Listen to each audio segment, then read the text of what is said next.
आज के लेक्चर के अंदर मैं आपका अटेंशन ईरान से बहुत दूर लेके जा रहा हूँ। लिटरली हम जा रहे हैं स्पेन में। बेसिकली स्पेन में कुछ बड़ी घटनाएं एक साथ घट रही हैं और वहाँ पर ह्यूज वाइड स्प्रेड प्रोटेस्ट देखने को मिल रहे हैं। उसको समझने के पहले आप थोड़े से कुछ हेडलाइंस पढ़ो। Recently United states of America के द्वारा स्पेन और बाकी सारी नाटो देशों से मदद मांगी गई कि स्ट्रेट ऑफ हॉर्मूज को खोलने में हमारी मदद करो, और इसके अंदर यूएस के द्वारा स्पेन से उनके एयरबेस का एक्सेस भी मांगा गया था। हालांकि स्पेन ने उसके लिए साफ शब्दों में मना कर दिया। और ये जो मना किया गया है ना, it is very different in the sense, क्योंकि इसके पहले स्विट्जरलैंड ने ही मना किया था, but Switzerland was not NATO country. यहाँ पर स्पेन जो कि नाटो कंट्री है उसके द्वारा मना किया गया, जिसके बाद डोनाल्ड ट्रंप का जो रिस्पॉन्स था वो काफ़ी फियर्स था। इन्होंने सबसे पहले तो नाटो कहा कि you are foolish, you are cowards, और हम बाद में इस बात को याद रखेंगे कि आपने हमारी मदद नहीं करी।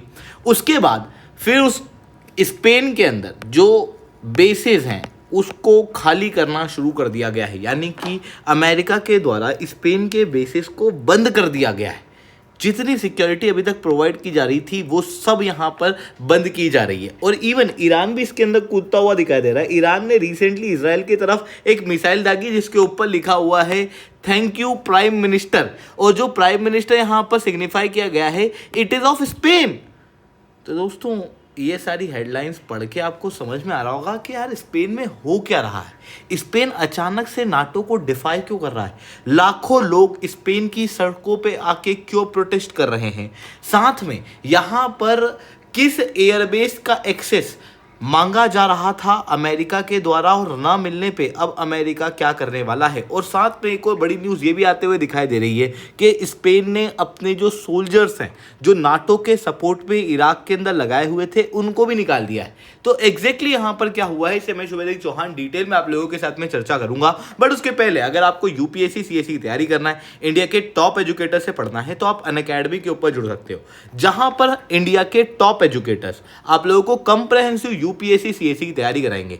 स्टडी मटेरियल दिया जाएगा, 1-on-1 मेंटरशिप दी जाएगी, टेस्ट सीरीज दी जाएगी, सब कुछ आपको मिलेगा मार्केट के सबसे मिनिमम रेट के अंदर। तो अगर आपको अनअकैडमी के ऊपर सब्सक्रिप्शन लेना है, यानी कि अनअकैडमी की क्लासेस अटेंड करना है, तो आपको कुछ नहीं करना होगा, केवल एसआरसी 10 कोड यूज करना, जिसके बाद आपको 55% तक का डिस्काउंट, 6 महीने का एक्सटेंशन भी प्राप्त होगा, और जितनी भी सर्विसेज हैं अनअकैडमी की वो आपके लिए अनलॉक हो जाएंगी। ऑलरेडी अनअकैडमी की बैचेज जो है वो शुरू हो चुकी हैं। अगर आप जुड़ना चाहते हो तो बिल्कुल से जुड़ सकते हो। चलिए दोस्तों अब समझने का प्रयास करते हैं पे क्या हुआ है। देखो आप सब लोग जानते हो ईरान से अमेरिका काफ़ी दूर है। ऐसी कंडीशन में अमेरिका स्पेन के कुछ स्टेशन की मांग कर रहा था, जिसके अंदर मोरोन एयरबेस था और दूसरी तरफ स्पेन का नेवल स्टेशन है रोटा। इसके एक्सेस की मांग की गई थी, और क्योंकि ये नाटो के अंदर ही आता है तो अमेरिका वॉज प्रिटी कॉन्फिडेंट कि इसका एक्सेस तो मिल ही जाना है। बट हुआ कुछ और।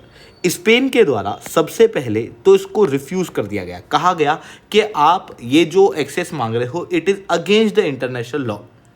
साथ में जो नाटो के सपोर्ट में 300 स्पेनिश ट्रूप इराक के अंदर डिप्लॉय की गई थी उनको भी वापस बुला लिया गया।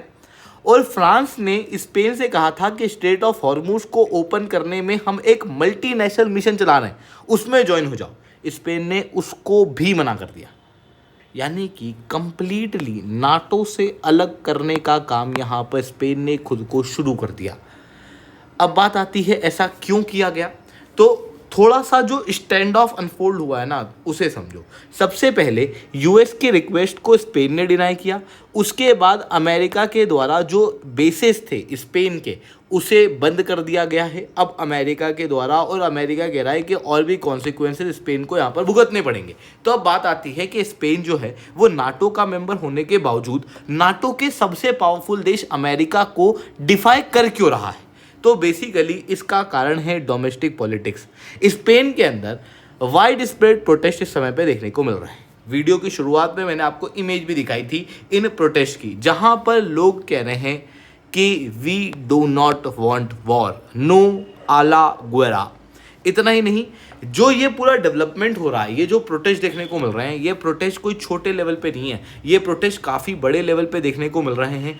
जो मेजर सरकारी ऑफिसेज हैं उनके आसपास लोगों ने चेन बना ली है and stop the war in the middle east, इस तरीके के पोस्टर जो हैं वो यहाँ पर लगाए जा रहे हैं और लोग इस समय पर सरकार के खिलाफ वाइड स्प्रेड प्रोटेस्ट करते हुए दिखाई दे रहे हैं। अब आप कहोगे कि ये जो प्रोटेस्ट हैं, ये प्रोटेस्ट आखिर लोग कर क्यों रहे हैं इज़राइल और अमेरिका के ख़िलाफ़? तो बेसिकली बात ऐसी है कि यूनाइटेड स्टेट्स ऑफ अमेरिका और इज़राइल ने युद्ध शुरू किया ईरान के ख़िलाफ़। अगर मैं स्पेन की बात करूं तो स्पेन जो है एक पीस लविंग कंट्री है, क्योंकि इसका इतिहास ऐसा रहा है डिक्टेटरशिप वाला, इस कारण से they support peace in the entire world, they don't want wars. इसी वजह से 2003 के अंदर भी जब इराक के अंदर वॉर हुई थी और स्पेन की फोर्सेस डिप्लॉय की जा रही थी, इसी तरीके से मास प्रोटेस्ट उस समय पे भी नाटो के खिलाफ और इवन सरकारों के खिलाफ देखने को मिल रहे थे। बट इस बार जो प्रोटेस्ट हैं ये 2003 से भी ज़्यादा बड़े हैं और इस बार प्रोटेस्ट का कहना यह है कि यूएस और इजराइल जो है वो यहाँ पर गलत है। इवन जो स्पेन की ऑफिशियल पोजीशन है वो भी कुछ इसी तरीके की है। इजराइल के जो एक्शन गाजा पट्टी के अंदर होते हैं उनको स्पेन ने ऑफिशियली जिनोसाइड भी घोषित किया हुआ है। ऐसी कंडीशन के अंदर ये सारे डेवलपमेंट जो है वो यहाँ पर होते हुए दिखाई दे रहे हैं। इतना ही नहीं, स्पेन के जो लोग हैं वो नाटो को लेके काफ़ी ज़्यादा फियर्स हैं। इसी कारण से ये जो प्रोटेस्ट हैं, इन प्रोटेस्ट के अंदर मांग ये चल रही है कि नाटो को बंद करो और इवन जितने भी बेसेस हैं नाटो के स्पेन के अंदर उन्हें भी बंद किया जाए। और इसके पीछे रीज़न बहुत साफ है, जो लोग हैं ना उनके बीच में नाटो को लेके डिफरेंस काफ़ी स्टार्क है। ऐसा नहीं है कि लोग ब्लैक और ग्रे के बीच में कंफ्यूज हैं, they are purely differentiated between black and white. मतलब कुछ लोग नाटो को बहुत सपोर्ट करते हैं और कुछ लोग नाटो को बिल्कुल सपोर्ट नहीं करते। 47% लोग ऐसे हैं जो नाटो की तरफ पॉजिटिव व्यू रखते हैं, वहीं 45% लोग ऐसे हैं जो नेगेटिव व्यू रखते हैं। यानी कि जो स्प्लिट है वो काफ़ी परफेक्ट यहाँ पर देखने को मिलता है। इसी वजह से जनरली लोग जो हैं वो नाटो के एक्शन के खिलाफ यहाँ पर वाइड स्प्रेड प्रोटेस्ट करते हुए दिखाई देते हैं। उनका कहना ये रहता है कि नाटो जो है उससे स्पेन को निकल जाना चाहिए। वहीं दूसरे प्रकार के जो लोग हैं उनका कहना ये है कि नाटो से स्पेन को नहीं निकलना चाहिए। यानी कि स्पेन के अंदर इस समय पर जो प्रोटेस्ट हैं उसके 3 अलग अलग एंगल्स हैं। पहला एंगल ऐसे प्रकार के लोग हैं जिनका कहना यह है कि इजराइल और यूएस को सपोर्ट करो, और ये प्रकार के लोग जो हैं वो बहुत ही कम हैं। वहीं दूसरी तरफ एक तबका ऐसा है जिसका कहना यह है कि वॉर के अंदर स्पेन को सपोर्ट नहीं करना चाहिए, अमेरिका और इजराइल को। और तीसरे प्रकार के लोग वो हैं जो कह रहे हैं कि वॉर तो सपोर्ट नहीं करेंगे, साथ में नाटो से भी स्पेन को हम लोग बाहर निकालेंगे। इस कारण से वाइड स्प्रेड प्रोटेस्ट जो है वो स्पेन के अंदर देखने को मिल रहे हैं, जिसकी वजह से जो सरकार है वो काफ़ी टाइट रोप पे चल रही है, जहां पर जो डोमेस्टिक लोग हैं, जो प्रोटेस्ट हैं, उनको कैटर करने के लिए इमीडिएटली इन्होंने नाटो को एयरबेस देने से मना कर दिया। इतना ही नहीं, इराक के अंदर जो 2003 के समय पर जो स्पेन के सोल्जर डिप्लॉय किए गए थे उनको भी वापस बुला लिया। यानी कि नाटो से यहाँ पर फुल कट ऑफ स्पेन के द्वारा शुरू कर दिया गया है। तो उसका जवाब यहाँ पर अमेरिका की तरफ से भी आया है। अमेरिका भी देखो, डोनाल्ड ट्रंप है, चुप तो बैठने वाला है नहीं, तो इनके द्वारा इमीडिएटली स्पेन के खिलाफ एक्शन लेना जो है वो शुरू कर दिया गया। जहाँ पर सबसे पहले ट्रंप ने पब्लिकली क्लेम किया कि he has ordered the Secretary of Treasury to sever all trade with Spain।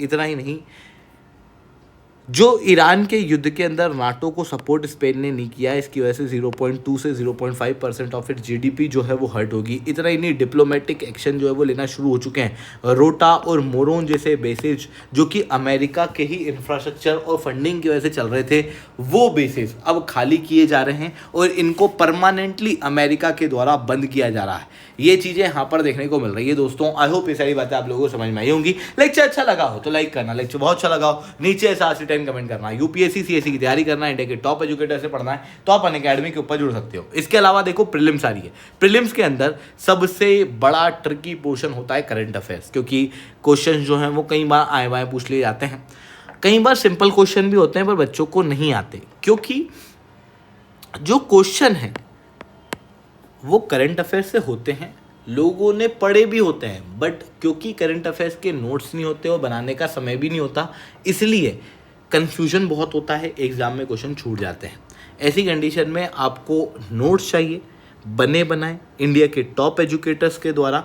तो अनअकैडमी के द्वारा PT 730 लॉन्च किया गया है। मार्केट में कई सारी कोचिंग के 1 साल के करंट अफेयर्स के कंपाइलेशन आते हैं, बट जनरली आप देखोगे उनसे क्वेश्चन नहीं आते, क्योंकि यूपीएससी पिछले 2 साल के करंट अफेयर पूछता है। इसी कारण से अनअकैडमी आपको 2 साल के करंट अफेयर्स के बने हुए नोट्स बिल्कुल फ्री ऑफ कॉस्ट दे रहा है। अगर आपको लेना है ना, तो यहाँ पर ये QR कोड मैंने दिया हुआ है, इसको स्कैन करो और उसके बाद आप SRC 10 कोड डालना, अपनी डिटेल्स डालना, जिसके बाद आपको PDF free of cost download करने को मिल जाएगी। इसके अलावा अनअकैडमी रिवीजन टेस्ट सीरीज आपको लेना है, तो उसके लिए आपको पे करना होगा। ठीक है दोस्तों, आई होप ये सारी बातें आप लोगों को समझ में आई होंगी। लेक्चर अच्छा लगा हो तो लाइक करना, लेक्चर बहुत अच्छा लगा हो नीचे SRC 10 कमेंट करना। ठीक है, आज के लिए that's all for my side. जय हिंद, जय भारत।